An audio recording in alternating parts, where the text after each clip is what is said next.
नमस्कार. विशेष मुलाखतीच्या या भागामध्ये आपल्या सगळ्यांचं स्वागत. मी प्रसाद काथे. आपल्या सोबत आहेत माजी महाराष्ट्राचे मुख्यमंत्री, त्याचबरोबर केंद्रात मंत्री राहिलेले नारायणराव राणे. राणे साहेब, आपण नुकत्याच एका वक्तव्यामुळे बऱ्यापैकी एक मोठा गदारोळ निर्माण केलेला आहे आणि अर्थातच राणेंची वक्तव्य ही गदारोळासाठीच प्रसिद्ध असतात. ताजं तुमचं वक्तव्य आहे की भारतीय जनता पार्टीनं स्वबळावर लढलं पाहिजे. एका बाजूला भारतीय जनता पार्टी महायुतीत आहे, दुसऱ्या बाजूला तुमच्यासारखा एक वरिष्ठ नेता म्हणतो की स्वबळावर लढायचं. काय कारण आहे? मी स्वबळावर लढावं असं म्हणालो नाही. तुम्ही माझी स्टेटमेंट बघा. तो वारंवार विचारतोय तुमचे किती त्यांचे किती. मी म्हटलं हा माझा प्रश्न नाही आहे. हा प्रश्न आमच्या वरिष्ठ नेत्यांचा आहे, 3 पक्षाच्या नेत्यांचा आहे. हा माझा प्रश्न नाही आहे. मग किती अमुक किती? मी म्हटलं 228. ठेवा 228. स्वबळावर लढावं अमुक असं काय नाही. त्याने ज्या याने विचारलं, मी म्हटलं आता संख्यात पाहिजे असेल तर 228. पण मग तुमचं एक आकलन असेलच की तुम्ही इतकेच वर्ष काय कशाबद्दल किती जागा लढल्या पाहिजेत भाजप? नाही, ऐकून घ्या. आत्ताची परिस्थितीमध्ये आमचे नेते जे हाताळत आहेत, आपल्याला जेव्हा 3 पक्षाचं सरकार चालवायचं आहे तेव्हा एक कुठल्या नेत्याने आपलं मत देऊन चालणार नाही. जेव्हा एकमत होतं पक्षामध्ये की आपण एवढ्या जागा लढली पाहिजेत, तशा प्रकारची बैठक झालेली नाहीये. ज्या होईल त्या आम्ही सांगू की आम्हाला एवढ्या जागा पाहिजे. मी सांगेन एवढ्या जागा लढल्या पाहिजे. अद्याप तसं काही त्या प्रकारची बैठक का झाली नाही बीजेपीची. पण या एकूणच संपूर्ण चर्चेमध्ये भारतीय जनता पार्टी मोठा भाऊ राहील आणि त्याच भावनेनं महायुतीत काम करेल. मोठा भाऊ आहेच आणि राहणार. अच्छा, पण मग परिस्थिती कशा पद्धतीनं बदलती असं हे वाटतं? बघा, ह्या परिस्थितीबद्दल माननीय अमित शहाजी, राज्याचं नेतृत्व करतायत देवेंद्र फडणवीस, बावनकुळेजी, हे याच्यावर आपलं मत देतील, निर्णय घेतील आम्हाला सगळ्यांना विचारून. राज्यात निवडणुकांचे वारे हळूहळू वाहत आहेत, पण ह्या सगळ्या दरम्यान एक महत्वाचा विषय समोर येतोय, तो आहे मराठा आरक्षणाचा. आणि हे तेच मराठा आरक्षण आहे जे नारायण राणे समितीनं पहिल्यांदा दिलं. तुम्ही ज्या वेळेला मराठा आरक्षण दिलं त्यावेळेला तुम्हाला मराठ्यांना मराठा म्हणूनच आरक्षण द्यायचं होतं का मराठ्यांना मराठ्याच्या शिवाय सुद्धा आरक्षण देता येतं? माझी नेमणूक जी झाली ती मराठ्यांना आरक्षण देण्यासंबंधी समिती नियुक्ती होती आणि त्याचा अध्यक्ष म्हणून माझी नेमणूक झाली. मी मराठ्यांना आरक्षण देण्याच्या दृष्टिकोनातून मी अभ्यास केला, महाराष्ट्रावर फिरलो, विविध नेते तज्ज्ञ यांच्याशी चर्चा केली आणि मग माझं मत दिलेलं होतं. त्यामुळे कोणाचं आरक्षण काढा, मराठा देणार ही मागणी नव्हती. माझ्या त्या अहवालात शेवटी मी लिहिलं आहे, कोणत्याही जाती धर्माचं आरक्षण काढून मराठ्यांना आम्हाला आरक्षण नको आहे, हे स्पष्ट केलंय मी. शिवाय जर आरक्षण द्यायचं आहे 52% वर, तर घटनेच्या 15(4) आणि 16(4) प्रमाणे सामाजिक, आर्थिक, शैक्षणिक सर्वे करून राज्य सरकारला जो घटनेने अधिकार दिलाय त्याप्रमाणे देण्यात यावं. पण तुमच्या लेखी जे आरक्षण मराठ्यांना लागू होतं त्यात मराठे मागास ठरलेले आहेत. त्याच्यात मागासलेची टक्केवारी होती, त्यात आम्ही 16% दिले. 34% मराठे आहेत महाराष्ट्रात. हा आकडा 34%चा अनेकांना मान्य नसतो. मान्य ना, सर्वे आहे. कोण नाही, सर्वेचे आकडे मान्य नव्हता म्हणजे काय? मराठ्यांची लोकसंख्या आहे तेवढी. त्यामध्ये आर्थिक दुबळे जे आहेत, शैक्षणिक, आर्थिक, सामाजिक, त्या 16% लोकांना आरक्षण द्यावं असा आमचा निर्णय. बरं, जो कोर्टात टिकला नाही. कोर्टात टिकला नाही तर ते झालं ज्याप्रमाणे त्या घटनेच्या ह्याच्या ज्या आर्ग्युमेंट झाली त्या ह्याच्याप्रमाणे. या सगळ्यात एक दादा प्रश्न असा उपस्थित झाला, आता नवा जो वाद उत्पन्न होतोय की ते कुणबीतून द्या, मराठे कुणबी आहेत म्हणे. असं कुठलाही मराठा स्वीकारणार नाही. मराठवाड्यातले मराठी स्वीकारतात ना, मराठवाड्यातले मराठी स्वीकारतात, विदर्भातले मराठी. ऐकून घे, मी काय म्हणा, माझं वाक्य नीट आहे का हे शब्दाला म्हणत. कोणताही मराठा कुणबीमधून आरक्षण द्या, आम्ही कुणबी होतो, हे स्वीकारायला तयार नाही. आता ज्यांना हवंच आहे कुठेही द्या, कुठल्याही कॅटेगरीत द्या, बसवा, त्यांच्याबद्दल मी काय बोलू शकत नाही. पण मराठ्यांना आरक्षण द्यायचं असेल तर नारायण राणेंना मराठ्यांना मराठ्यातूनच हवं आहे का इतर कुठूनही मिळालं? मराठीतून नाही, घटनेच्या तरतुदीप्रमाणे हवं आहे. सामाजिक, आर्थिक, शैक्षणिक मागासलेले जे मराठे आहेत त्यांना आरक्षण द्या. अच्छा. आणि मग आर्थिक आरक्षण जर द्यायचं असेल तर त्याच्यासाठी ईडब्ल्यूएस आहे, मग जातीय आरक्षण का? हे बघा, एक मी माझं सेक्शन सांगत नाही, घटनेचं 15 आणि 16(4) मधलं सांगतोय तुम्हाला. एक सेक्शन असं म्हणतं की जर राज्य सरकारला अधिकार द्यायचा असेल तर या 3 विभागाचा सर्वे करावा आणि तुम्हाला आर्थिक दुबळे जर दिसले मराठे तर त्यांना आरक्षण द्यावं, अशी तुमची शिफारस आहे? शिफारस नाही आहे, ही घटना आहे. घटना सांगते आरक्षण देण्याचा अधिकार राज्य सरकारला आहे आणि त्यामध्ये हा अहवाल तयार झाला मागास आयोगाकडे पाठवावा लागतो. मग मागास आयोग झाला का कॅबिनेट आणि मग हाऊस, असा प्रोसेस आहे. कोणी बोलला म्हणून असं आरक्षण नाही देता येत. आणि तेवढं कसं आरक्षण देता येईल कुठल्याही जातीला, धर्माला, तर त्यासाठी घटनेमध्ये प्रोव्हिजन आहेत ना. पण आता जे जरांगेंचं आंदोलन चाललेलं आहे त्या आंदोलनाला तुम्ही बारीक पाहताय, निरीक्षण करताय, तुम्हाला काय वाटतं हे आंदोलन किती हे दिवस चालणार? राजकीय आंदोलन आहे. कुठल्या जातीला मिळावं, अमुक मिळावं हे नाही. हे राजकीय आहे. कोण राजकीय फायद्यासाठी करताय, येणाऱ्या निवडणुका डोळ्यासमोर ठेवून करताय, कोण म्हणतो याला पाडीन, जसं काय ना हातोडीच आहे. 14 कोटी महाराष्ट्र लोकसंख्येला कोणाला पाडावं, जिंकायचा, फारच बोलतात. आपल्या ताकदीपेक्षा जास्त बोललं जात आहे. हे सरकारने हाताळलं पाहिजे, असं संधी द्यायला नाही पाहिजे. का होत नाही तसं? मुख्यमंत्री मराठा आहेत, ते संवाद करतात, जातात त्या माणसाला हे भेटायला. राज्य सरकारने याच्यात हस्तक्षेप करावा. कसा करायचा? तर तुम्ही महाराष्ट्राचे मुख्यमंत्री राहिलेले आहात. राहिलेलं आहे ना, आत्ताचे मुख्यमंत्री आहेत ना, त्याने हस्तक्षेप करावा. राज्यामध्ये उद्या जे मराठवाड्याची परिस्थिती आहे, मराठ्यांच्या दुकानात अन्य जातीचे लोक जात नाही, मराठे दुसऱ्यांच्या दुकान, लग्न कार्य जमत नाही, लग्न कार्याला लोक जात नाही, ही जी परिस्थिती जातीय निर्माण झाली आहे ना, हे कुठलं तरी थांबावं, सलोखा निर्माण व्हावा. मी मध्ये ट्विट केलं एका संबंधीचा, ट्विट केलं, सगळ्या नेत्याने एकत्र यावं, ज्येष्ठ नेते जेवढे महाराष्ट्रात, आणि हे थांबवावं. ते पण सरकार हस्तक्षेप करणार म्हणजे काय करणार? अरेंज करा सगळ्या जातीच्या नेत्यांना वगैरे, आणि जे बोलतायत ज्यामुळे कायदा आणि सुव्यवस्था अडचणीत येईल, कारवाई व्हायला पाहिजे, कारवाई व्हायला पाहिजे त्यांच्यावर. ते पण कारवाईच तर वादात ठरते ना. कायदेशीर कारवाई करायला गेलो की त्याला वेगळ्या प्रकारचा रंग येतो. कायद्यापुढे कोण मोठा नाही, ते वादाची ठरवायचं कारण नाही. कारण यामध्ये राज्याच्या आणि राज्यातील जनतेच्या हितासाठी कायदेशीर कारवाई व्हावी. पण मग कायदेशीर कारवाई म्हटलं की गृहमंत्री आठवतात, गृहमंत्री म्हटलं की त्यांची जात आठवते. असं कुठे मंत्रिपदाला कुठली जात पाहिजे म्हणून असं कुठे आहे? आणि कायदा हाताळताना मी कुठल्या जातीचा हे पाहायचं नाही. राज्य आणि जनता सुरक्षित ठेवण्यासाठी जे करायचं ते केलं पाहिजे. ते जात आणि धर्म आड येता का नाही, कर्तव्य तिथे तर पालन व्हायला पाहिजे. बरोबर. म्हणजे ज्या पद्धतीनं मराठा आरक्षण हाताळायला गेलं पाहिजे होतं, दुर्दैवाने ते तसं झालेलं नाही असं दिसतंय मला तुमच्या वक्तव्यात. आताच्या परिस्थितीमुळे मला हे बोलावं लागले. आणि मराठा आहे, कोणी यावं, मराठा एवढं सण करणारा मराठा नाहीये. छत्रपती शिवाजी महाराजांचा महाराष्ट्र आणि महाराष्ट्र धर्म तो त्यांनी जे स्वीकारला मराठ्यांचा, ते मराठे आजही आहेत जिवंत. या स्थितीला पुढे नेत असताना आता तुम्ही जे थोड्या वेळापूर्वी उल्लेख केलात की महाराष्ट्रामध्ये जातीय सलोखा राहिला नाहीये, तणाव निर्माण झालेला आहे. पण दुसऱ्या बाजूला राणेसाहेब, आपणही इतके वर्ष राजकारण पाहताय, ही काही आजची घटना नाही, हे अनेक वर्षांपासून पेरले गेले. आजची घटना यासाठी की आज ही विषमता उफाळून आली आहे. यापूर्वी अमुकाचं लग्न आहे तिकडे अमुक जातीने जायचं नाही असं कधी नव्हतं. मराठवाड्यात पण सलोखा होता चांगला.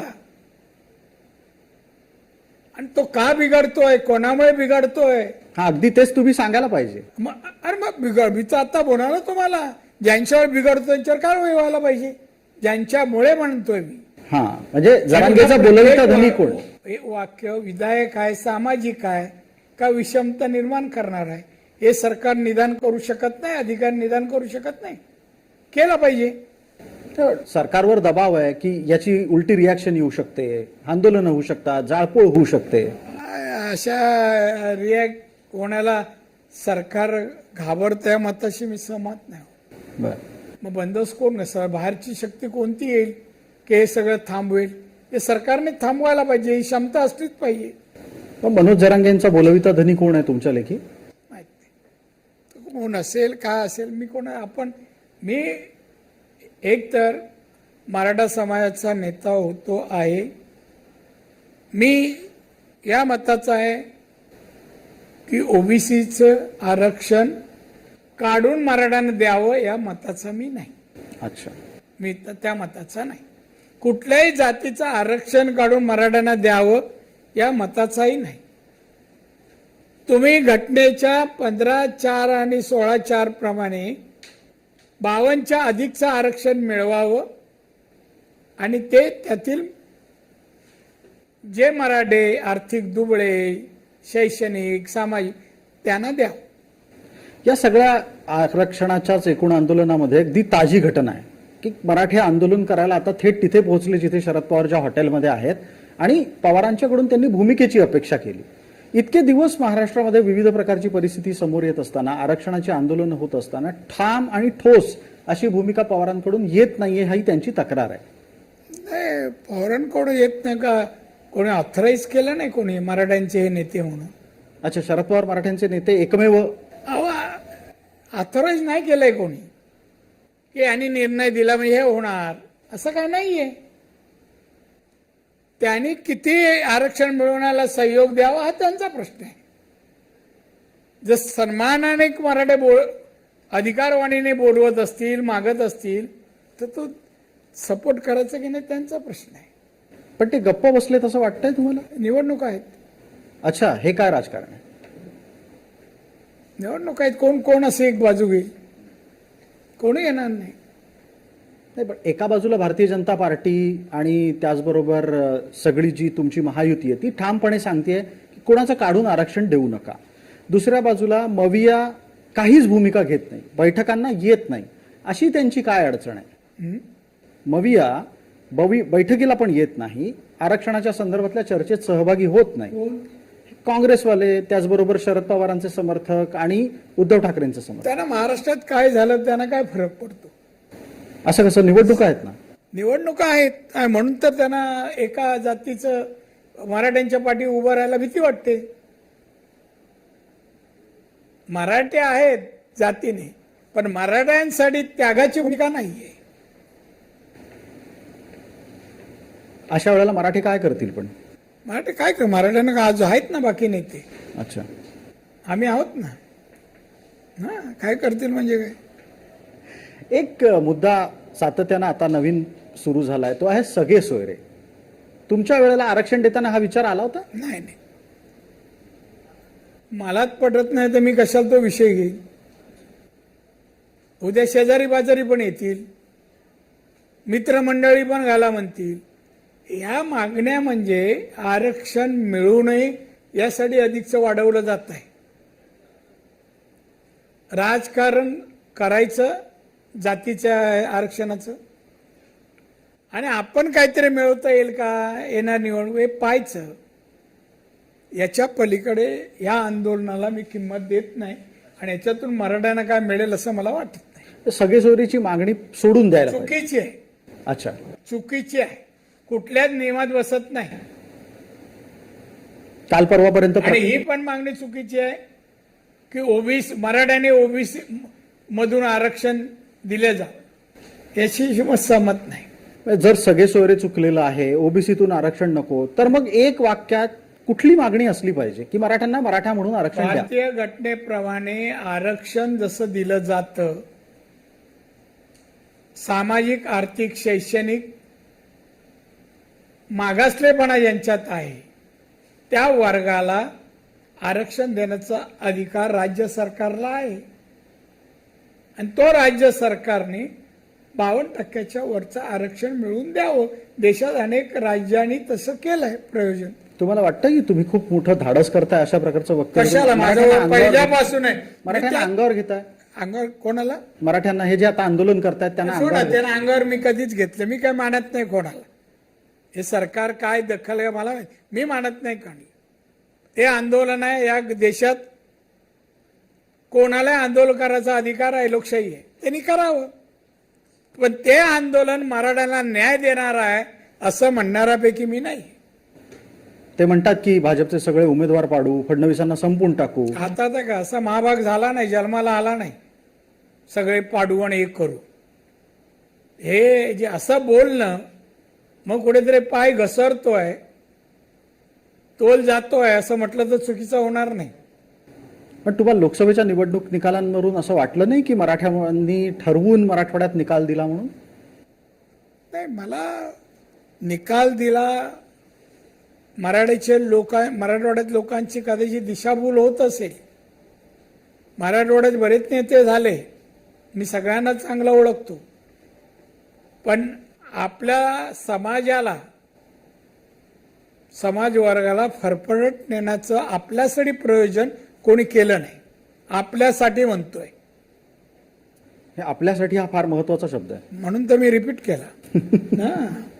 पण यात फरफटत जाणारा मराठा हा स्वतः ओळखू का शकत नाही की चुकतोय आपला नेता चुकतोय? कारण आहे, पुढारी आहेत, त्यांच्या विरोध कोणी स्वीकारावा? मराठवाडा ज्या वैचारिक विचारामध्ये गुरफटला आहे, त्यांचं धाडस नाही होत. ते का नेताबा करतोय, त्यांना वाटतं आम्हाला आरक्षण मिळेल. हे कायद्याचं आहे, सर्वसामान्य लोकांना नाही माहित ना, काही मिळणारच नाही तरी हा मागतोय. जे होणार सगळे सोयरे, आता माझ्या काय सगळे सोयरे मी त्यांच्यासाठी भांडू? मग सामाजिक काय राहतं? हे सगळे सोयऱ्यांसाठी होत आहे. मी काय ते आंदोलना, त्या जे कोण नेते आहेत ना, त्यांनी अभ्यास करावा. आरक्षण देता कसं येतं आपल्या मराठ्यांना, किंवा जे मराठी जी काय जात आहे त्यांना आरक्षण कसं कायदेशीर देता येईल, अभ्यास करावा आणि मग आंदोलन करावं. तुम्हाला वाटतं की एकदा जाऊन आपण बोलावं नाही, आंदोलकांशी? मला वाटत. अच्छा, ते आले तर मी बोलेन.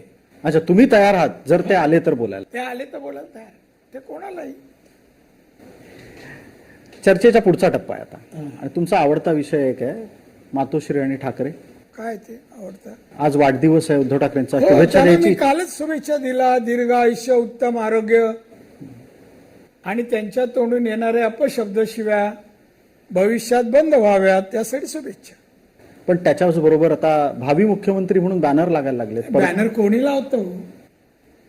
ज्याला 5-50 मतं निवडणुकीला मिळत नाही ते पण लावतं भावी मुख्यमंत्री. भावी मुख्यमंत्री होणे नाही, नक्की ते भावी शब्द.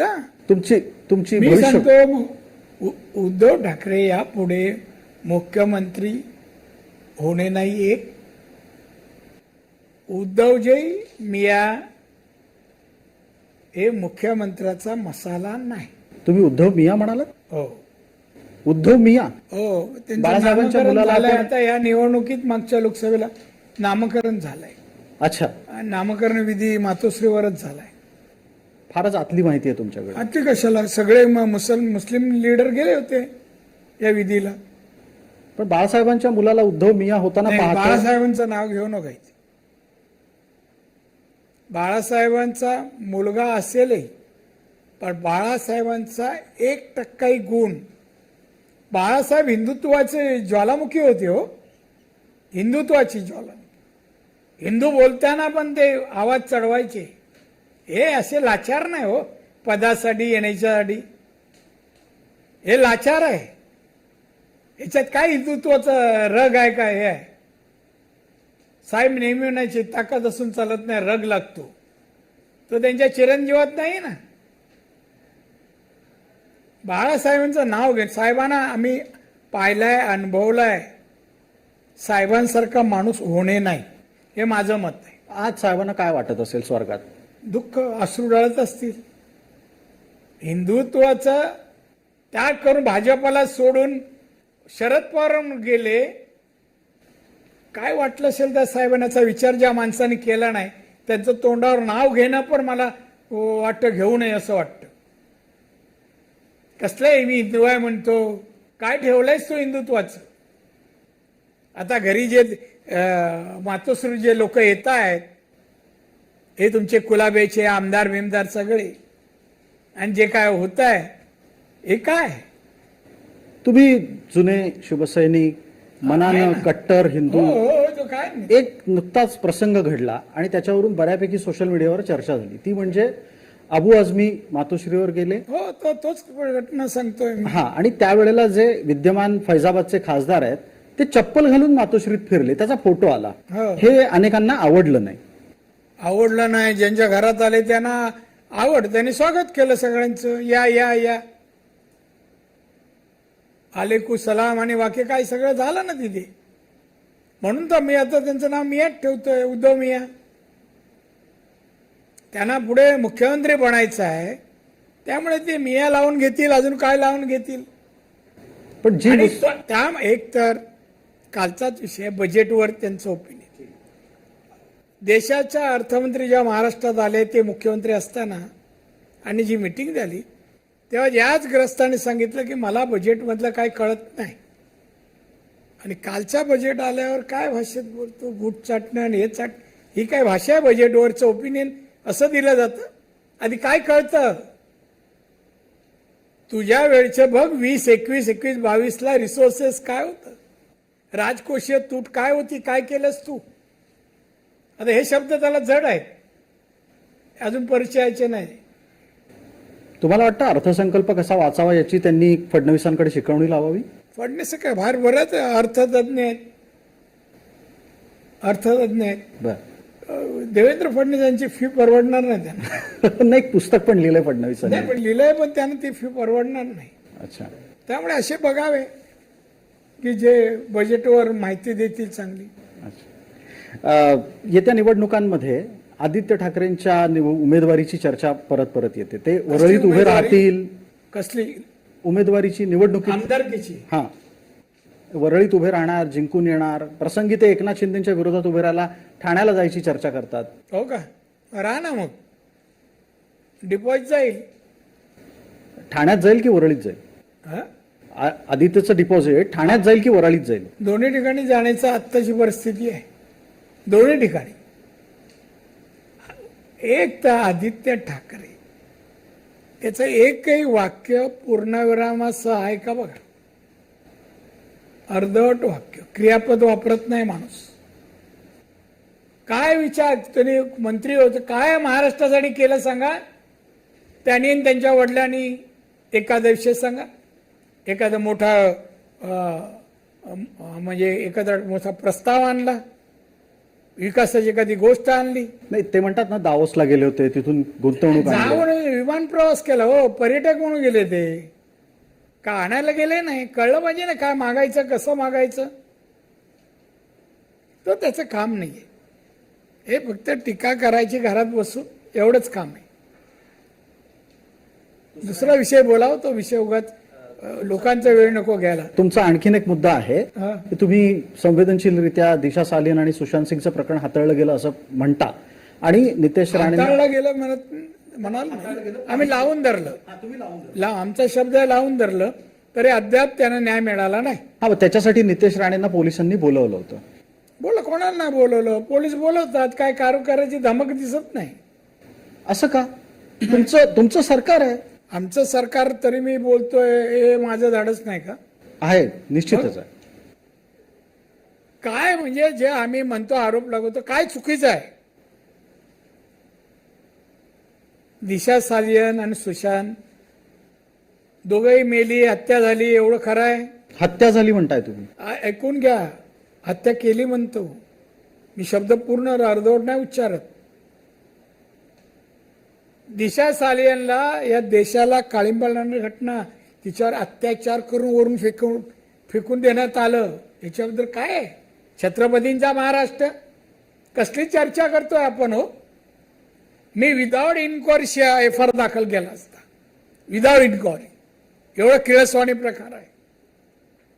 आणि तुम्ही पण सारखे दाखवत बसताय, तुमच्यामध्ये पण दम नाही, काय राहिलंच नाही. नाही, आता आम्ही तर तुम्हाला प्रश्न विचारतो, तुमची माहिती दाखवतो, माहिती पुढे होत दाखवतो. काय नाही, मी कायदेशीररित्या व्हायला पाहिजे. कायदेशीर सांगतो ज्या गोष्टी की या महाराष्ट्रात उद्या अशा घटना घडल्या, जो दिशा सालियनला न्याय मिळाला तो तिथे मिळेल.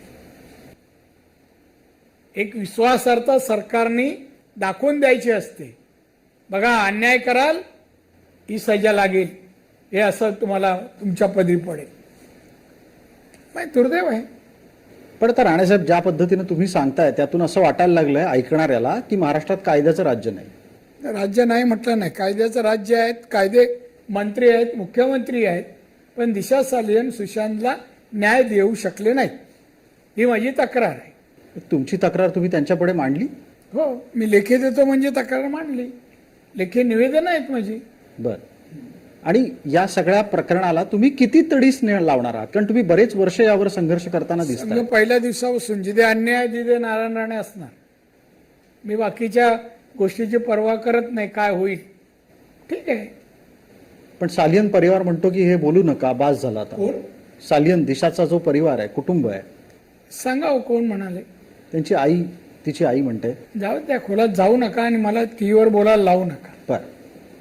मुलगी गेली तेव्हा पण ती म्हणाली, कळला ना? ठीक आहे, राजकारणाच्या एका पुढच्या मुद्द्याकडे येऊ. राज ठाकरे म्हणतात ते 288 जागा लढणार आहेत आणि किती? स्वबळावर लढणार आहेत. किती? स्वबळावर सगळ्या जागा 288. चांगलं आहे, त्यांना शुभेच्छा माझ्या. लढो. त्यांना एक चिमटा काढलाय उद्धव यांच्या समर्थकांनी की म्हणे त्यांना उमेदवारच मिळणार नाही तेवढे राज ठाकरेंना. कोणाला? तुम्हाला वाटतं असं? ज्यांनी चिमटे काढले त्यांना म्हणा तुम्हाला किती मिळतात, तुम्ही कशाला युती करता, लढा बघू. लढत मग तुमच्या वाट्याला येणार तरी तुम्हाला उमेदवार मिळणार का? दुसऱ्याला काय मिळणार ना तर विचार का करता? तुम्ही कुठे आहात तर बघा ना. उद्धव ठाकरे किंवा उद्धव मिया स्वबळावर शिवसेना महाराष्ट्रात लढू शकतो.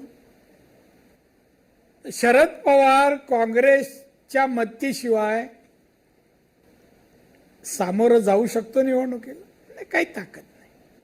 त्यामुळे राज काय करतोय याचा त्याने विचारच करू नये. त्यांच्या विचाराच्या पलीकडची वर तो लढत. प्रत्येक पक्ष विचार का लढू नये? निर्णय काही लागेल उद्या, यश काही, यशाचं कोणी काही सांगू शकत नाही. पण त्याचा फटका नाही बसणार महायुतीला? राज ठाकरे वेगळे लढलेत. कोण? राज ठाकरे वेगळे लढलेत. मला तर वाटतं फायदा होईल. अच्छा, कसा? मी सांगेन नंतर. कसा म्हणजे शिवसेना आणि या लोकांचेच मतं खाईल राज ठाकरे. राज ठाकरेंना विजय मिळवायचा असेल ना तर मतं त्यांचीच खायला पाहिजे आणि खाणार.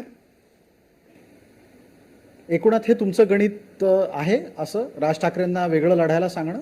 सांगणं नाही, ते लढत असतील, माझ्या शुभेच्छा.